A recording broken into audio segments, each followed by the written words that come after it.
OC World is made possible by the generous contributions of the Marisla Foundation, the Keith and Judy Swain Family Foundation, Orange County Community Foundation, the Cordoba Corporation, and viewers like you. Thank you.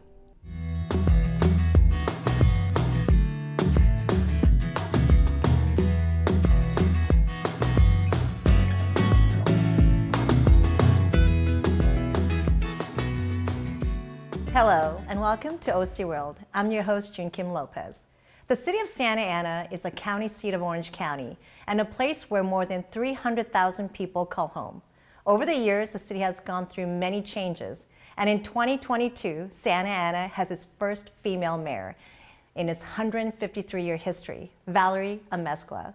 A lifetime resident of Santa Ana, the second largest city in Orange County, Mayor Amezcua is no stranger to politics, having served 8 years on the Santa Ana Unified School District Board of Directors.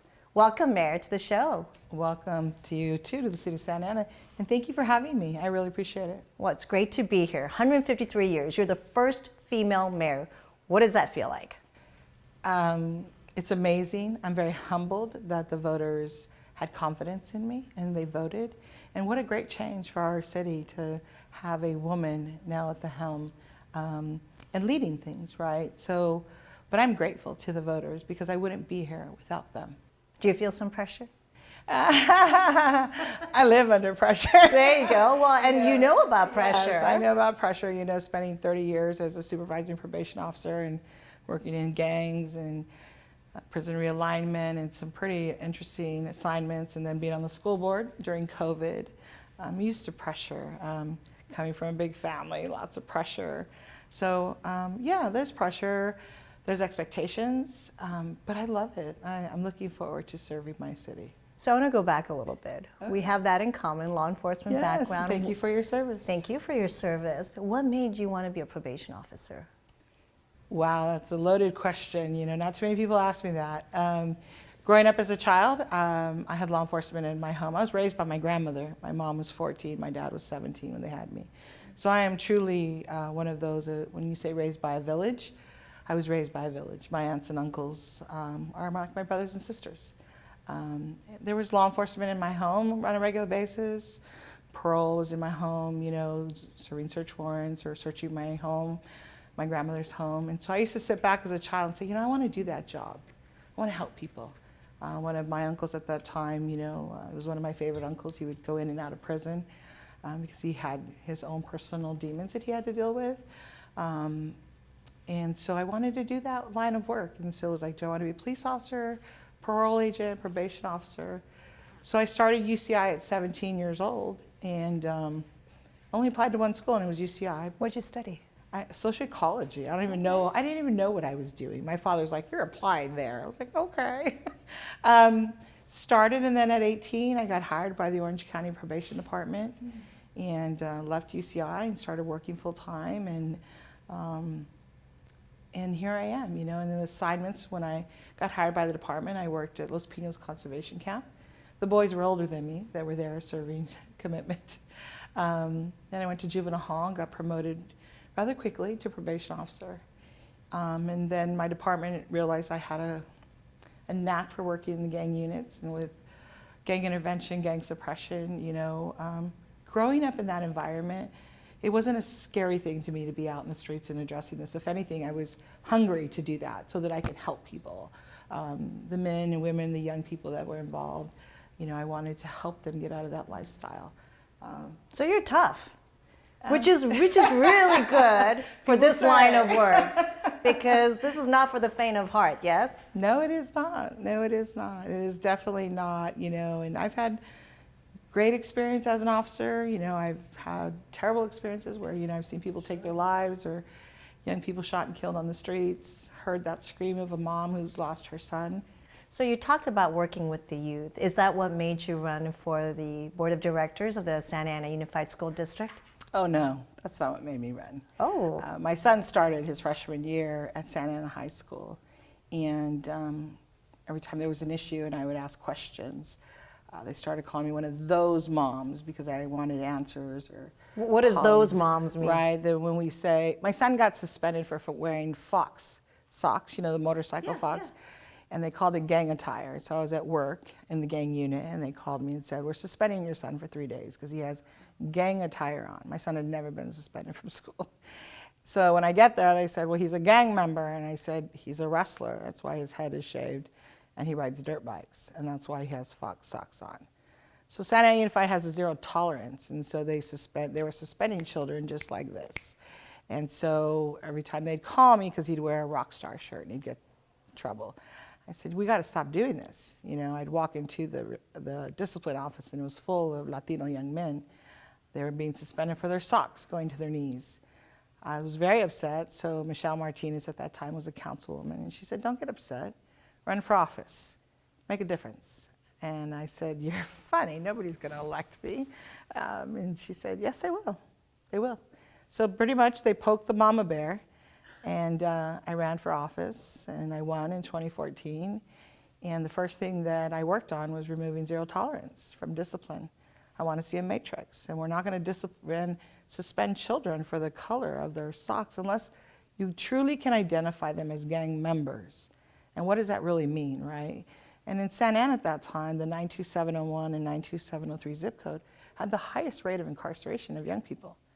And so I brought in restorative practices, working with Project Kinship and Neutral Ground.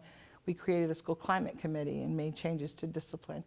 We found through the data that on Thursday mornings at 10 o'clock had the highest rate of suspensions, even in elementary schools. So we started addressing those issues. So pretty much I ran because they poked the mama bear. They poked the mama bear. And 8 years later, the mama bear is now the mayor. 8 years later, yes. I will bear true faith and alliance to the Constitution of the United States, to the Constitution of the United States, and the Constitution of the State of California, and the Constitution of the State of California, that I take this obligation freely, I take this obligation freely, without any mental reservation without any mental reservation or purpose of evasion. or purpose of evasion. Well, I was going to stay on the school board, and then they did redistricting, so they, created these maps, and they pushed me off because I don't think the way the majority of the school board members were going, the way they were moving, I wasn't moving with them. Because of the priority for me is always my community as a whole, not a small group, but the entire city, because we serve everyone. And so the loud voices that you hear in Santa Ana are usually from a very small group, right? And so my answer has always been, and my reply is, I serve everybody, whether you're Latino, you're Asian, you're Caucasian, you're African American, whatever you are, whatever part of the city you live in, I serve you. That didn't go over very well. So when they said... It didn't go over well. No. So when they said, you don't represent us because you live on the north end of town, I was like, are you kidding me? My family's been here longer than all of you have been here. And so I said, okay, I won't run. They said, you can run in 24. Okay. So I stepped down. I was having dinner with my husband and two girlfriends and their husbands. And my husband and my girlfriend said, you should run for mayor. I said, you guys are crazy. I'm going to run for mayor. And then I went home. My husband and I talked about it. And he said, I'll support you 100%. You run for mayor because you're going to win. And you're going to make a difference. So the fact that those closest to me believed in me. And then I talked to some parents at the school district that I'm very close. I have a lot of the parents that I'm involved with, even to this day. And they said, "Sí, señora, run. We'll walk for you. We'll call for you. We're going to vote for you." And here I am. Here you are. So now that you are the mayor, what are your top two priorities? My top two priorities are public safety and homelessness, and they're married. So I like to say they're one. But they're married. And every voter that I spoke to, even those who can't vote, the grandma would tell me in Spanish, who can't vote, that I'm going to have my children vote for you or my grandchildren, but please, I want to be safe when I walk out of my apartment door. And I can't say it out loud that I want more police, but I want you to say it for me because they're afraid. Interesting, because times are different in how you hear things about defund the police. And so it's a very polarizing topic, and it continues to be very polarizing. And so let's talk a little bit about your perspective on public safety, law enforcement, public safety. What's your perspective on that? So that's a great question, and I'll tell you that before I retired in 2017, my department used to say, be careful the line you walk, because you carry a badge, you arrest people, you're on this side, but yet you're also talking about restorative work and not incarcerating, and looking at why we're incarcerating and bringing services for those who need it. And I'm like, yeah, you can walk that line. I know how to walk that fine line because I have empathy, and I lived it, and I live here, and I see it. And it's about looking at the person as a human, right? Not as just you're homeless or you're a gang member. We have to get away from that, or you're just a police officer. So I am very supportive of law enforcement, but what I don't support is bad police officers. Just like I didn't support bad teachers, but I'm very supportive of teachers.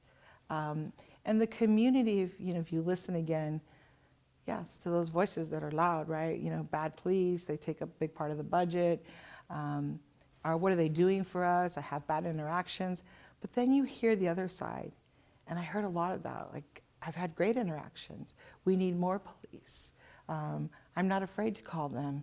If I'm not doing anything that causes them to react to me, then I'm not worried, right? And so I really want to flip that and bring the community and the police together so that they can have that positive relationship that we should have. When Paul Walters was chief, we had community policing in Santa Ana. I'm a big supporter of community policing. When I worked the gang unit, I would work in La Habra, and my partners and I was in the target unit. We'd get out and we'd walk around. We would talk to the grandma who was watching a novela because we knew we could get information, right? Because like, hey, senora, how are things going? That house over there is where they're being bad, right? There's things that you can do. You develop relationships. And so I would like to, and I'm working on, with the council, of course, on how do we flip that script? Because you can't live in this city and constantly hear that noise of police are bad, because they're just like you and me. They have families. Sure. They go home. During COVID, they worked. Firemen and police worked. They got sick. I lost friends that I loved to COVID. Me, myself, I've, witnessed a man, shoot himself in the head, commit suicide because his wife left him. I've seen young boys die on the street. We're human. They're human. They have to go home and live their family lives. So when you talk about that, it's very personal to me because I have a lot of respect for law enforcement. Because it takes a special person to put on all their equipment in the morning and say, I'm going to come home tonight. I'm not dying today. It's hard these days to talk about public safety because there's so much public opinion about law enforcement. And in the city of Santa Ana, you have another unique situation on top of that, which is the tension that's been in the news between the Police Officers Association, the police chief, and some of the city officials. So when you have, on top of a very socially polarizing issues, and on top of that you have this internal conflict, how do you navigate through that as the mayor? Because you're governing all these discussions and tensions. How do you do it? Well, what I do is I take away the name of the person, right? I don't look at POA as one particular person. POA represents the men and women in blue, whether they're sworn and non-sworn. The chief is the chief of police for the entire police department. And the city manager, he or she runs the city, right? With the council and the mayor. I don't look at it from a personal, see, once you make things personal, you lose perspective, right? Your lens gets blurred.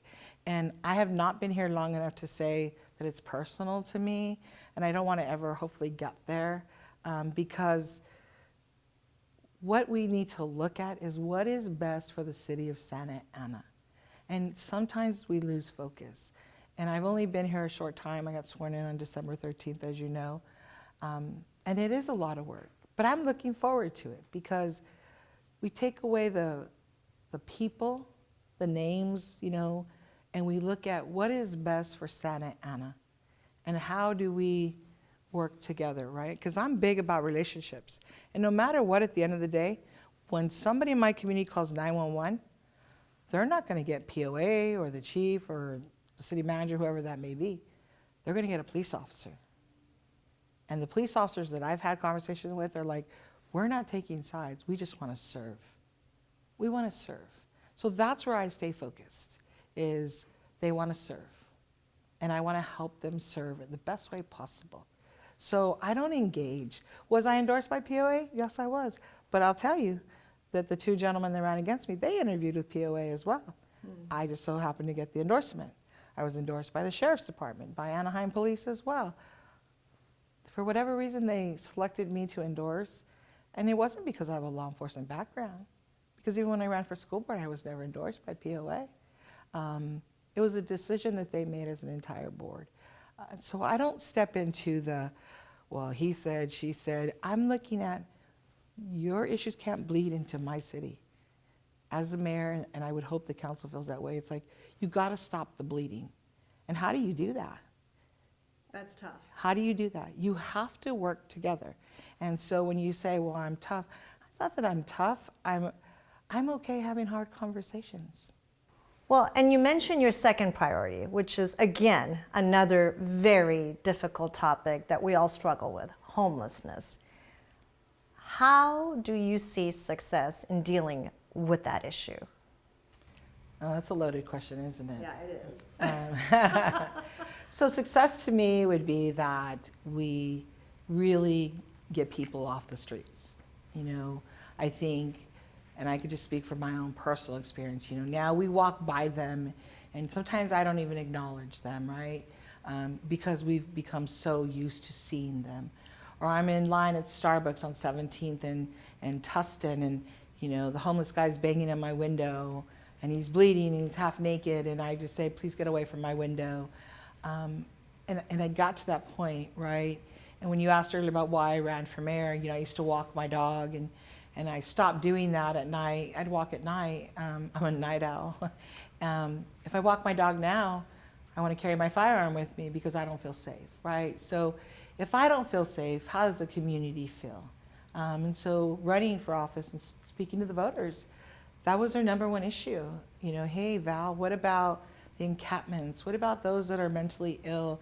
What about those families that we have? And so for me, working with the city manager, the city council, and all the staff to say, how do we address this? And again, I've only been in office a short time, but I met with the quality of life team, and they shared with me the work that they do with CityNet. You know, they've had over 1,000. What is CityNet? CityNet is the organization that the city brought in and we did an RFP process with. And they go out and answer non-911 calls to the homeless. And they try to help them, right, transition into a program or get them into one of our homeless shelters that we have. The city has one and the county has one. So there's a total of 600 beds in Santa Ana. And so that's what they do. And they address the mental health end of it, right? But homelessness to me comes in 3 buckets. There's those with mentally ill, correct? Mental health issues, severe mental health issues. Maybe I got released from prison. I was given my $200 release money, what we call gate money, and my 30 days of medication. Am I gonna take that medication? No, I'm not. I'm probably gonna sell it, and I'm gonna make some money. So now I'm gonna have an episode, right? And then you have those that are having the drug addiction problems, addiction. So how do I keep a job? How do I get into a place? And then you have those that are barely getting by or living in their car, or families who truly can't afford to pay rent. So not everybody fits in the same bucket. So my job as mayor, working with the council and the city managers, to look at how do we address that. And they're doing good work here, but we need to do a better job. And we need to be honest with our community that this is what we need to do, the hard things. Yes, some of you may have them in your neighborhood, but we're not gonna say, well, they can't be there, right? But how do we get them out of the situation they're in? I had a meeting today with SOS, great organization, been working with Santa Ana and Santa Unified for a very long time. And they talked about the program that they're trying to implement here in Santa Ana, a medical program, and they're going through the process. And is SOS like SOS, or does it stand for something different? Share ourselves. Okay. And so they do medical, they do backpacks, they do a lot of things, right, for the community and in Costa Mesa and other cities. But they were talking about how in working with the city, one of the questions was, well, will you be working with homeless people? Well, of course. And I want people to say yes, because we cannot look at them as they're separate from us. They are part of our life, and we cannot not look at them. Think about it. When we walk down the street, we cover our face. We don't want to see them. We don't want to really know sometimes. And then those that are out there helping them, what are we doing to provide housing for them? So that's going to be my big push, is transitional housing, wraparound services, true wraparound services with you place somebody in a hotel room that you've now created into a program with an organization on site. You can't just place them there and walk away, because they need to be reminded to take their medication every day. Somebody needs to check in with them every day. Somebody needs to look, are you going to your program? Or are you not using drugs today? Are you testing clean? Did you go to that job interview I lined you up with? You know, or that family who just needed that voucher to get a place. To get a voucher, there's so much paperwork. So as the mayor working with the council, how do we make it easier? Because there's so much paperwork to fill out. Well, and you said it takes a village to do anything meaningful. And you talked about relationship, the importance of working together. So being this new mayor, and you've not been on the council, so you're new to the council, do you feel supported by your other council members? Would you say your visions are in line? Because I know in city politics, you wish that everyone saw it the same way, but that doesn't always happen. And I imagine there's some of that as well. Well, I would say that I don't want everybody to be in line with me, because if you have yes mans and yes women all across the board, why are we all here, right? So I like having the differences, but when it comes to homelessness, I think I can tell you yes. I feel strongly to say yes, the council and the mayor, we all agree that we have to address it. So what's the number of homelessness people in Santa Ana? It fluctuates, but today it's about 1,000. So we have 600 in the shelter, and the rest we counted on the streets. And so, but remember, it changes every day. People get released from Orange County Jail, they're on our streets. And I just want to be mindful to share with you that homelessness is not just Santa Ana's issue. It is everybody's issue. Every city around us should be addressing this. And sometimes it falls on the laps of the people in this city more than any other city. So that is something that we need to address. You talked about safety earlier. Right. And how elected officials are feeling safe. And I know as we're getting ready for this interview, I was asking you some questions, and you shared that you are also placed like other elected officials, unfortunately, where you have to think about your own personal safety and that of your family. Is this something that you expected as the mayor?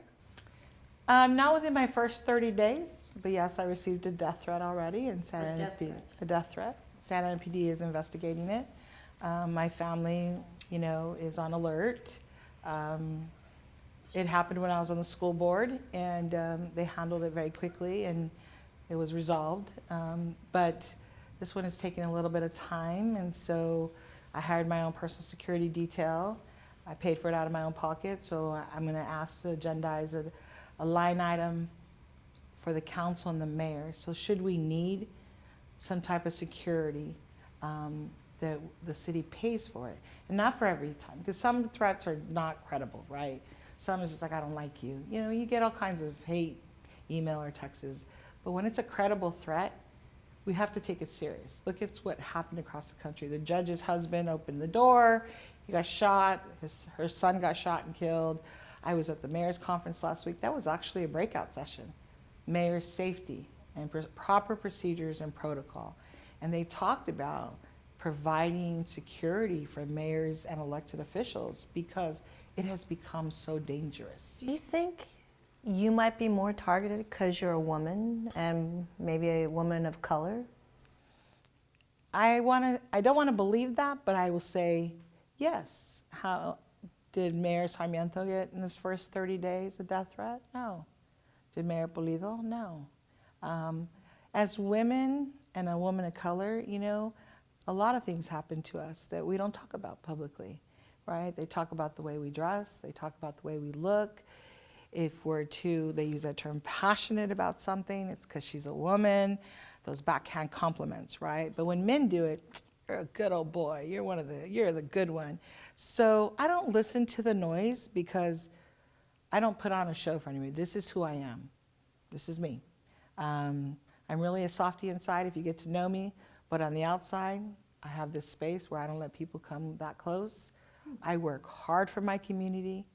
The moms come up and they hug me and the kids, and I hug back. You know, I come from a big Latino family, right? So, and my family keeps me grounded. You know, don't forget where you come from and don't forget who you are. So when you talk about the space, is that a defensive space, or what causes that space for you? I think it's my law enforcement background. You know, from your background, you have this space where you kind of like arm's length, sort of kind of. So there's certain people, you know, I keep at arm's length because they make me a little uncomfortable. But the moms and the voters that I feel comfortable around, yeah, they get close. I think that the longer I'm in this position, I'll be able to not relax from a safety perspective, but I will feel better to say, okay, I'm not comfortable with that person, or I know that person, or that person has said terrible things. I'll keep that person back, right? I want to hear from people. I don't mind if you express yourself to me anytime. Just don't scream and yell at me, because that's not how we get things done. But as far as, you know, my safety, my family's safety is a priority to me. Like you would have took a bullet for one of your partners. I'm going to stand and protect my family. And that's what bothered me more. It wasn't because the death threat was to me. It was that my husband and my son, I had to tell them, hey, this is what's happened. You know, and my son, he asked me, he's 30 years old, and he said, is it really worth it, Mom? Is it really worth it? And I had to say, yes, it is to me. To me, mijo, it is. Because if I can make a difference in my city, just for one family, then I've done my job. And I know sometimes people look at me and they think, she's not real. No, I'm real. This is who I am. Well, we thank you so much for your time, and we look forward to coming back to you and see how you're doing, how this leadership conference for young women, how that all develops. And thank you to you, our viewers, for joining us today. Politics is not for the faint of heart, for sure. And being the first comes with challenges, difficulties, but also exciting opportunities. Whether you know or don't know Mayor Amezcua, or you like or not, the next 2 years we'll watch very closely, and we'll hope for good things, because good things mean good for communities, and it does take a village. It takes all of us. So again, thank you for joining our show, and next time we'll see you on OC World. Until then, stay safe and be well.